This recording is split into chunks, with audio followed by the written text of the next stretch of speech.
bienvenue, c'est le Culture Mag, votre rendez-vous quotidien, comme son nom l'indique, avec le culturel. Au sommaire de ce magazine, rencontre avec l'un des acteurs français que l'on a vu dans presque tous les films qu'on aime, Gilles Cohen. Il appartient à cette famille d'acteurs constants, présents au cinéma, au théâtre et à la télé, une gueule, comme on dit, de méchant, mais vous verrez aussi qu'il est très gentil. Au sommaire également, le festival Visa pour l'image, le célèbre grand rendez-vous photo dédié au photoreportage prend toute sa dimension en ce moment, au regard de l'actualité horrible des conflits et des drames, au regard de la photo de ce petit enfant échoué sur une plage. Vous verrez notre sélection. Et puis, nous partirons à Paris, voir d'un peu plus près l'expo des géants, des œuvres monumentales disséminées dans le parc de la Villette.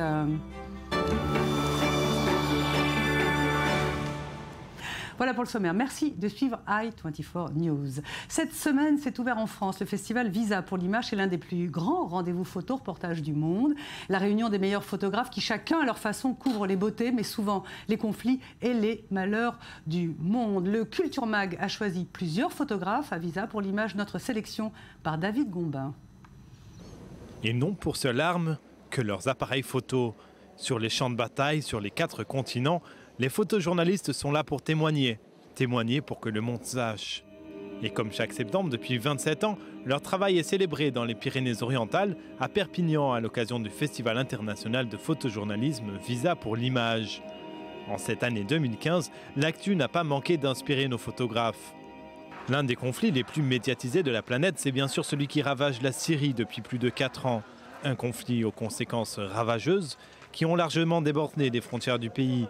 Irak, Turquie, Jordanie, les réfugiés se comptent par millions. C'est précisément le thème choisi par Lindsay Addario, photojournaliste spécialisée dans les conflits et plus spécialement dans le droit des femmes en zone de guerre, des victimes de guerre, dépeint par cette photographe américaine avec énormément de sensibilité pour le New York Times. De Kiev à Kobané, tel est le nom de l'expo du Turc Bülent Kilic. Ce photojournaliste de l'AFP est responsable de la couverture photo de son pays pour l'agence française, mais il a aussi été appelé à se déplacer énormément au gré de l'actu. Ukraine, Turquie, Syrie, ces clichés l'ont couvert de récompenses. En 2014, le Time et le Guardian l'ont désigné meilleur photographe d'agence de l'année. Il est en passe de devenir l'un des grands noms du photojournalisme. Comme par exemple Manoucher Degati, natif d'Iran, il couvre les conflits depuis 1978. En exil forcé depuis 1985, il a souvent su être au bon endroit, au bon moment. Après avoir servi de directeur de l'AP au Moyen-Orient, il travaille maintenant à son compte, en Italie. Italie toujours avec le travail de Giulio Piscitelli. Sa spécialité, c'est de raconter l'immigration clandestine vers l'Europe.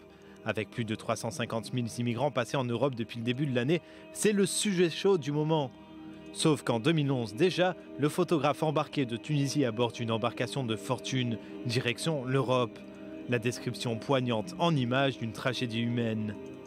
L'essence même du photojournalisme à voir et à revoir à Perpignan jusqu'au 13 septembre.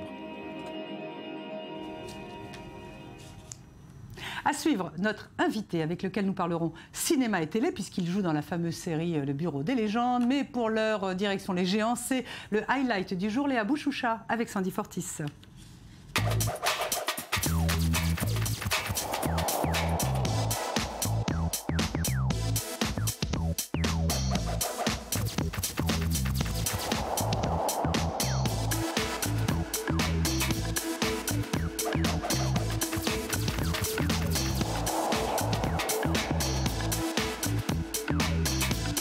Robots couchés, fleurs de lotus et poulpes redessinent l'architecture du plus grand parc parisien. Ces étranges créatures aux dimensions colossales envahissent la Villette pour le plaisir des yeux. L'ère des géants dévoile 11 œuvres monumentales créées par des artistes internationaux. Parmi eux, on retrouve le designer Stefan Sagmeister. L'Autrichien signe Everybody Always Think They Are Right, une œuvre composée de plusieurs singes arborant des pancartes. Le coréen Choi Jeong-ha dévoile quant à lui des sculptures tok et kitsch issues de la mythologie coréenne. La sculpture surdimensionnée n'est jamais passée inaperçue dans le monde de l'art. Dans les années 2000, Paul McCarthy avait déjà effectué des sculptures aux formes insolites. À noter, l'exposition ludique où s'entremêlent culture pop, rêverie et réflexion politique est gratuite.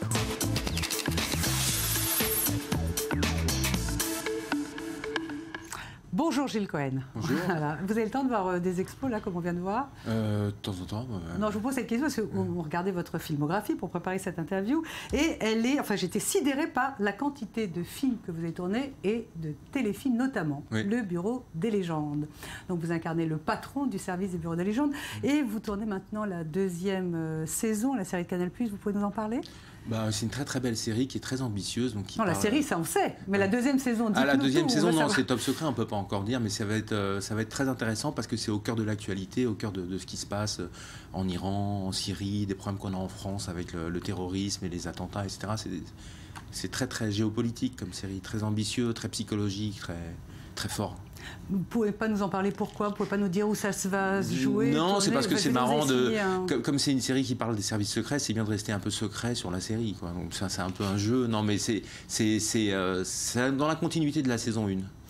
Bon, d'accord. Donc la saison 1 qui a cartonné quand même sur Canal+, chaîne française, Le Bureau des légendes, écrit par réalisé par Éric Rochant, avec une brochette d'acteurs qu'on adore, Sarah Giraudot, Jean-Pierre Daroussin, bien évidemment, Léa Drucker, vous-même, et Mathieu Kassovitz. Comment ça se passe? Vous êtes d'une grande famille, vous vous aimez tous, vous êtes Voilà, on dit tous peace and love quand on arrive le matin. Non, en fait, on est un vrai groupe. On est un vrai groupe, une vraie troupe. Moi, j'aime beaucoup travailler comme ça. C'est assez choral, en fait. On a beaucoup de... C'est-à-dire? On a beaucoup de scènes de groupe, de réunions, des scènes d'administration, des brainstorming. C'est intéressant parce que c'est une série qui parle du renseignement à travers l'administration. Le renseignement, c'est pas une série, c'est pas style James Bond, etc. C'est une série sur la documentation, sur l'administration, sur la psychologie. C'est aussi une série sur le jeu, sur l'art de l'acteur, en fait, sur l'art de mentir, sur l'art de dire le vrai à travers le faux à travers le vrai, sur la manipulation. Mais ça veut dire que vous vous réunissez, quand vous dites qu'on a des réunions, des brainstorming, vous êtes assis tous les acteurs autour d'une table et voilà, vous dites... mais c'est des scènes de fiction où on discute de comment on va faire pour intervenir dans tel endroit, chacun dit le pour et le contre. Ah, ça c'est quand vous jouez. C'était pour la préparation de la série. Non, quand on prépare, on a aussi beaucoup de lectures. Là, je commence la semaine prochaine, beaucoup de lectures, de mise en place avec Éric Rochant, qui est donc l'auteur et le showrunner de la série. C'est donc le big boss de la série qui nous cadre, qui a la direction artistique, qui nous dit comment préparer nos rôles.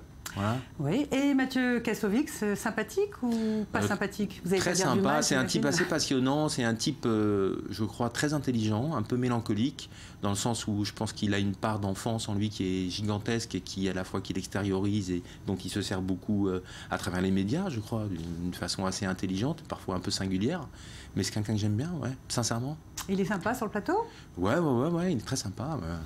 Alors, je le disais en préambule, Gilles Cohen, vous avez une gueule de l'emploi. Qu'est-ce qu'ils se disent, les casting directors? Ils se disent, lui, il a une gueule de breton face aux embruns, il a une gueule de méchant, de gentil. Je crois que je joue souvent des rôles de méchants, mais pourtant je suis quelqu'un d'hyper gentil. Mais j'aime bien jouer les rôles de méchants, c'est toujours des rôles super intéressants et je pense que le problème d'un comédien, c'est qu'il se regarde un peu trop le nombril, mais bon, je pense que j'ai un physique qui est changeant, c'est pour ça que je fais beaucoup de cinéma, que je peux à la fois faire peur, à la fois séduire. Votre filmographie donne le vertige, vous avez fait. J'ai eu la chance de travailler avec des grands metteurs en scène, pour des beaux seconds rôles. J'ai eu des très beaux partenaires avec Audiard, avec Patrice Chéreau, qui est quelqu'un que j'ai perdu, mais qui était quelqu'un que j'adorais, qui m'a beaucoup aimé, qui a aimé mon travail. J'ai rencontré plein de grands acteurs.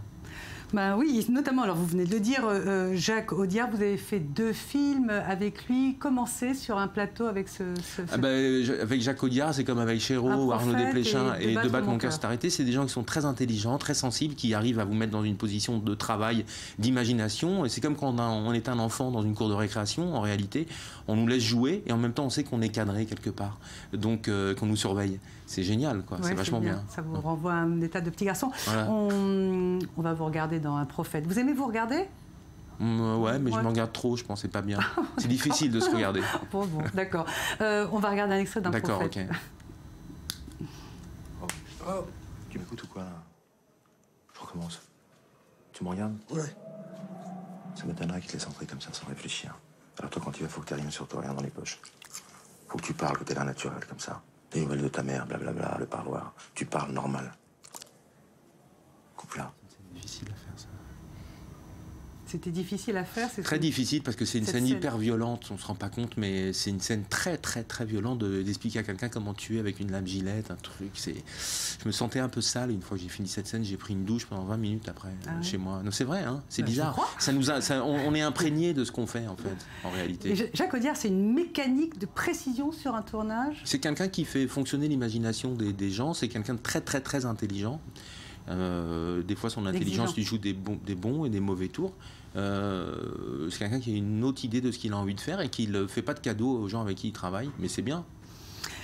Gilles Cohen, pour préparer cette interview, l'équipe a regardé un peu sur Internet, tout ça, puis on est tombé sur votre site. Vous avez un site. Pourquoi? C'est pour vous regarder? C'est un moyen, non, c'est un moyen de communication, c'est un moyen d'inciter les gens à voir mon travail, et puis surtout, c'est pas mal pour les gens qui sont à l'étranger, par exemple, de voir, d'actualiser. Moi, j'utilise pas Facebook, tout ça, donc je pense que c'est mon site, à travers mon site, c'est mieux. Non, je vous pose cette question parce que je vous disais, vous avez fait plein de rôles, vous êtes constant dans le cinéma, mais en même temps, vous n'avez pas les premiers rôles. Alors, non, je sais pas encore. J'aimerais bien, mais ça, c'est une question de hasard. J'aime bien comment vous dites ça, non, pas encore. vous attendez... Je pourrais pas faire grand-chose, moi, ça dépend de l'imagination des gens. Puis c'est bien aussi, les seconds rôles. Mais un premier rôle, ça me dirait bien. Mais moi, vous me disiez, j'aimerais bien jouer un jour un rôle de père de famille ou un rôle de mec très amoureux, que je joue toujours les gangsters ou les mecs dépressifs ou les alcooliques ou les patrons, mais j'aimerais bien jouer un truc à un mec simple. Vous ressemblez à un breton, alors. Voilà, j'aimerais bien jouer un rôle de type simple qui emmène ses enfants à l'école ou quelque chose comme ça, quoi. Est-ce qu'il y a... Enfin, c'est une question idiote, mais j'ai envie de la poser. Non, parce c'est bien, qu'après tout, on a le droit de poser des questions. Est-ce qu'il y a des réalisateurs que vous ne pouvez pas vraiment blairer, dont vous n'aimez pas la façon de diriger, et que vous acceptez parce que les rôles sont bons? Ça dépend. J'ai pas d'a priori ni de jugement. En fait, j'essaie d'être professionnel, de faire mon travail le mieux possible, de ne pas avoir trop d'empathie pour les choses, de ne pas trop être pris par les sentiments. C'est ça qui est. Mais oui, si un rôle est bien, à moins d'être manipulé, d'être avec un fou furieux, un fasciste ou un pervers, pourquoi pas, bien sûr. Ah, vous disiez tout à l'heure, j'aimerais bien jouer le rôle de père de famille, tout ça. Vous avez joué des rôles comiques quand même. J'essaye, oui. On va vous regarder dans un film que vous avez fait avec Éric Rochant, donc le réalisateur du Bureau des légendes. Ah oui, un petit extrait de vous comique. D'accord, avec Harry et le manège. Vous y êtes pas du tout là, hein? Ah, c'est loin. Faut continuer sur la nationale là pendant 10 km. Et au chenil. Ah merde! Punaise! Quoi, c'est le chenil? Non mais vous inquiétez pas, ils sont bien traités là-bas. Hein. C'est pas comme à Vaillant d'après ce que j'ai entendu dire. C'est drôle. C'est drôle. Ariel Mallet, c'est drôle. Vous faites rire. Ah oui, j'ai fait aussi 20 ans d'écart avec Virginie Efira et Pierre Ninet. Et là, je viens de faire un film avec Reda Kateb qui s'appelle Arrêtez-moi là, où je joue le rôle d'un avocat à commis d'office qui est nullissime et qui est assez comique, je crois. Bon, alors, vous n'avez pas que la tête. Non, c'est que des extrêmes. C'est beaucoup d'extrêmes. L'humour aussi, ça peut être tragique. On parle souvent de tragicomédie. Je joue beaucoup d'extrêmes. J'aimerais bien jouer des choses un peu apaisées, un peu tranquilles. Mais bon, enfin, en même temps, apaisé, tranquille, on s'ennuie, non? Enfin, ça veut dire quoi, apaisé, tranquille? C'est quoi un exemple? Épanoui. Non, mais c'est vrai, on s'ennuie. C'est vrai, on s'ennuie. Non, mais c'est par rapport à ce que je joue. Oui, on cherche toujours. Voilà. Alors bon, beaucoup de cinéma, voilà, on l'a dit, beaucoup de télévision et puis du théâtre. Et vous avez notamment joué avec Luc Bondy l'année dernière pour sa rentrée au Théâtre de l'Odéon en France à Paris. Tartuffe. Qu'est-ce que vous avez pensé de l'accueil? Parce que tout le monde vous attendait tous au tournant. Qu'est-ce que vous avez pensé de l'accueil Ça a été un gros succès, Tartuffe, et j'ai eu beaucoup de chance de pouvoir jouer ce rôle d'Orgon. En fait, c'est un rôle merveilleux de père de famille passionné, un peu dingo, obsessionnel, qui fait rentrer ce type, la tartufferie, le Tartuffe. Molière, c'est un génie, quoi. Je pense que je resterai imprégné toute ma vie de ce rôle et de cette expérience. C'est rentré en moi. C'est quelque chose, quand on a la chance de... La pièce ou Bondy?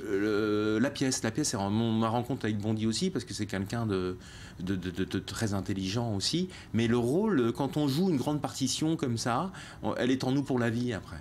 J'ai adoré faire ça, c'était épuisant à faire, je l'ai joué 85 fois. C'est très dur de devoir dire 400 vers tous les jours. Des alexandrins, il faut que les gens comprennent ce qu'on dit, il faut que nous-mêmes, il y a une musicalité, il y a de la psychologie, il y a de la profondeur, c'est génial à faire. J'aimerais bien faire d'autres rôle classique comme ça.